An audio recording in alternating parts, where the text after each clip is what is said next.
Welcome everyone to the July edition of the Canyon Country Advisory Committee. For tonight, our meeting agenda, we'll start off as normal with our call to order and our flag salute, a few quick announcements, and then we're going to get to complete our 25th Congress meet and greet with Congressman Steve Knight here. And then we're going to move on to Whitaker-Burmite and talk about the interjurisdictional meetings and the Citizen Advisory Group report with Rick Drew. And then I'm going to take over a little bit and talk about some of the open space and parkland districts. The city has one. The county is now proposing one. The idea is they want some more of our money. And are they doing with our money what we think they should be doing, or are they ripping us off? So we're going to go through some of the data and some of the numbers and show you what's going on. Then an update on the center median LMDs. You know, we've been talking about the fact that, especially on Soledad, how bad the medians have gotten. And so we have an update and a report for you about that. And lastly, the latest information on the embezzlement at City Hall and when we can expect to hear an answer out of the city. Then our version of public participation, which is the first 5 people for a minute that want to speak. And then a preview of our next meeting, and we'll adjourn promptly at 9 o'clock.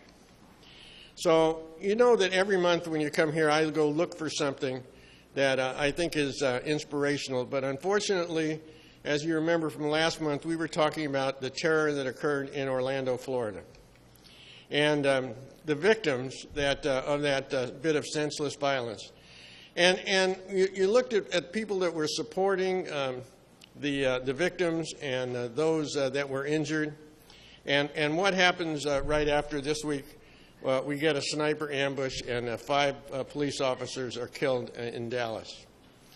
And if that's not bad enough, then we looked at France. And in France, we have somebody that takes a truck and drives it through a large group of citizens and kills 84 people and puts a lot of other people in critical condition. And you got to say, you know, the world is coming apart. What could happen next? And then we have a coup in Turkey with 265 people dead. And at the time I looked at this, there were 6,000 people arrested. And you got to say, what's going on in the world? Just in time for the Baton Rouge report to come out and say there was another 6 police officers shot and 4 dead. Well, you know, at least here in Santa Clarita, we do honor our law enforcement officers, and we do respect them.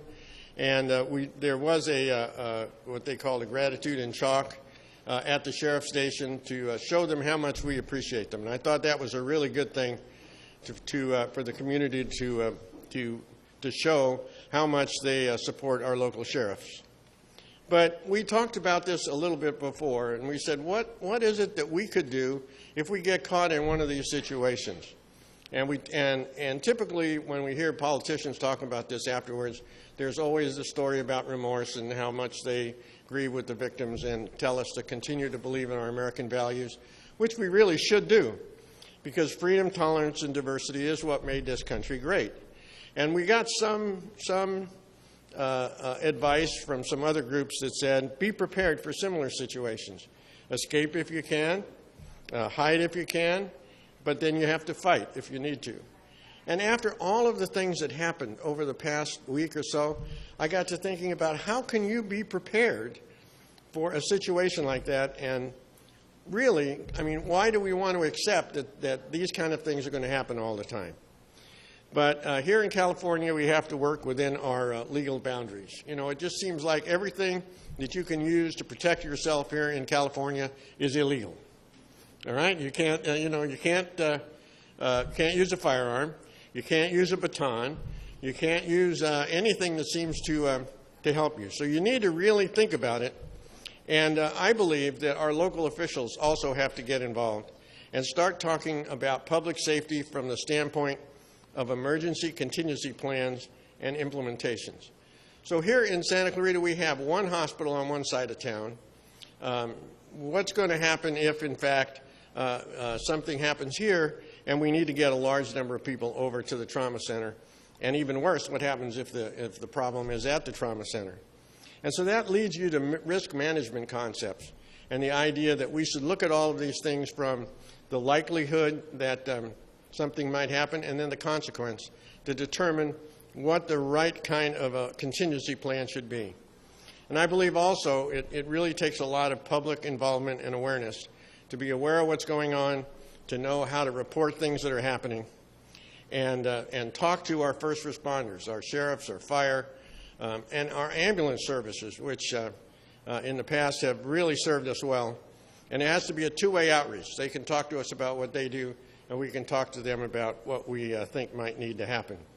But being prepared, some people talk about it like if we're talking about being prepared, it's being afraid, and I don't think it is at all. Being prepared is not being fearful. Being prepared means that we're just aware of the situations that we're under, and we need to be very careful, and we need to plan what we might do about it.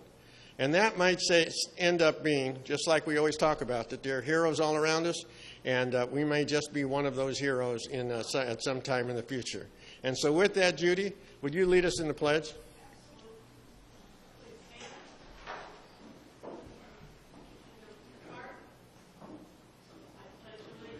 To the flag of the United States of America, and to the republic for which it stands, one nation, under God, indivisible, with liberty and justice for all. Thank you, Judy. Yes. Huh? Yes.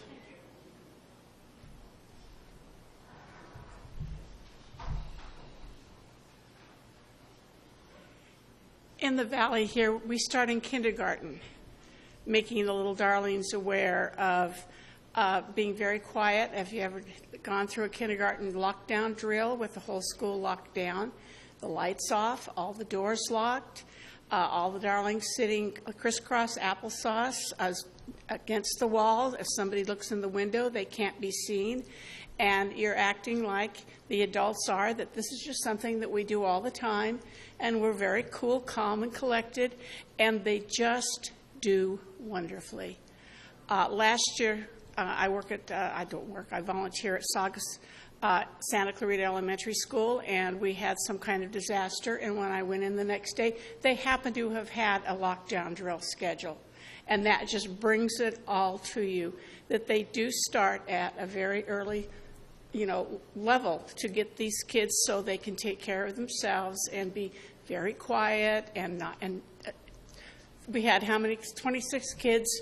Nobody was afraid, and it was just really, really wonderful. All right, thank you, Judy. How many of us in this room are old enough to remember the duck and cover drill? There you go. All righty. I knew we had people in here that All right, for just a couple of announcements, I'm sure everybody knows by now that Sharon Runner passed away on July the 14th. Sharon fought respiratory illness for a very long time, had a double lung transplant, and unfortunately finally succumbed to that problem, and I'm sure we're all going to miss her deeply. On a more bright note, remember that on July the 29th is going to be the Canyon Country Summer Bash right there between McDonald's and the Edwards Drive-In, right down there. And the city of Santa Clarita is going to bring out their food trucks. There'll be a band. So this might happen every Thursday in Newhall, but in Canyon Country it happens once a year on July 29th. So I hope that we all go out and enjoy it. As you recall, Mr. Petzold corrected me at the last meeting when I was a little bit behind on the primary results. So here's the final answer, and he was absolutely correct. And so it is Catherine Barger and Dale Park that will be fighting for the supervisor's 5th district. Attendance statistics, well, now that we have a celebrity here, I'm sure that number is going to go way up for tonight. We'll make sure to take account.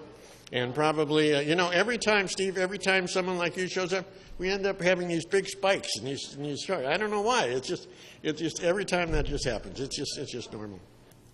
Okay? All right. Do we have any public participants? No? Oh, yes, sir. You want to come up and say something? You're not going to tell us about Sunday at the American Legion, are you? No, I don't belong. I'm a DAV member. But I okay. do have 3 things. I hope they'll be quick. Number 1, we have Dish Television. Dish does not carry the city channel, and I understand they don't carry it for any city. I was hoping maybe this organization could persuade the council and the city to start writing a letter and get other cities to do that, so we might get that. Okay. Otherwise, I'm happy. My wife would be very happy with you if that Pardon? happened. Yeah. My wife would be very happy if that happened, yeah. Second of all, just a comment about these open space things, the sales tax increases, any other bond issues. I always vote no because it only encourages these people.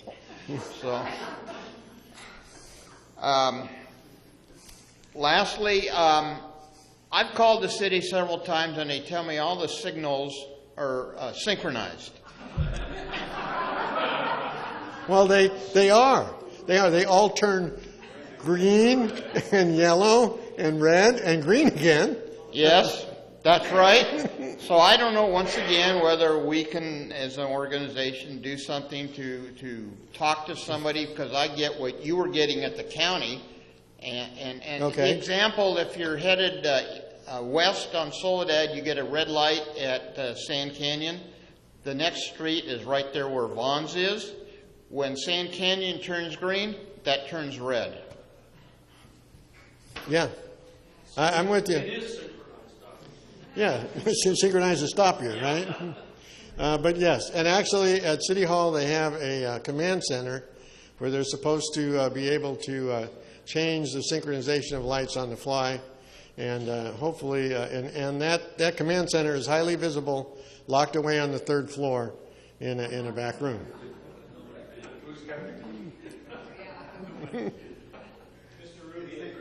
Can I make one quick comment? Okay. I think you do a marvelous job, and you this is such a service to the community, and I don't think you hear it enough, but I appreciate it so much, and I think we all do, and thank you. Well, thank you. Thank you. Well, thank you very much, and I really appreciate the sentiment. It's sometimes I don't know if you can believe this, but the city officials don't greet me that way. All right, the next meeting, we're going to have the City Council election meet and greet. And so for sure invited so far has been Tim Ben Boyston, myself, and Cameron Smythe, who told me tonight he would be here. And where is he? What a surprise. And okay, and Bob Keller, who hasn't committed yet, but when I tell him everybody else is coming, he'll probably come. And possibly Mosum. Mosum, I spoke with him, and he's not firmly convinced what he's going to do. He's going to make the decision on August the 2nd when he returns. So we'll see what happens. But other than that, everything's going. I saw on Facebook today that Cameron did a photo op outside of City Hall. He picked up his paper package. I've already picked up my paper package.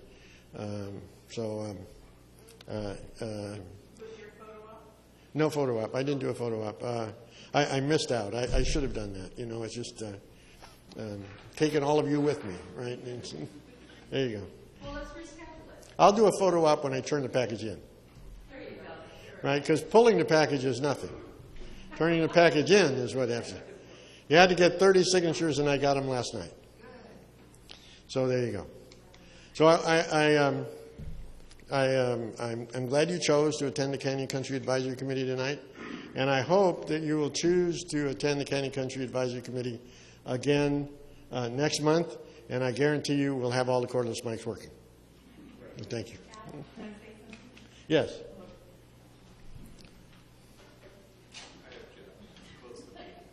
Sorry. My name is Patty Sulpizio. I'm the president of the Democratic Alliance for Action. That's the largest Democratic club in the Santa Clarita Valley.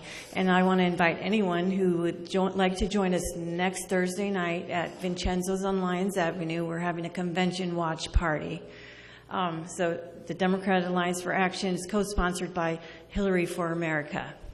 And I want to second what the lady said about you, Al. I go to a lot of meetings. These are the most informative meetings in the city.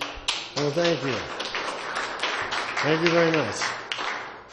And so I hope to see everybody back next month. Thank you.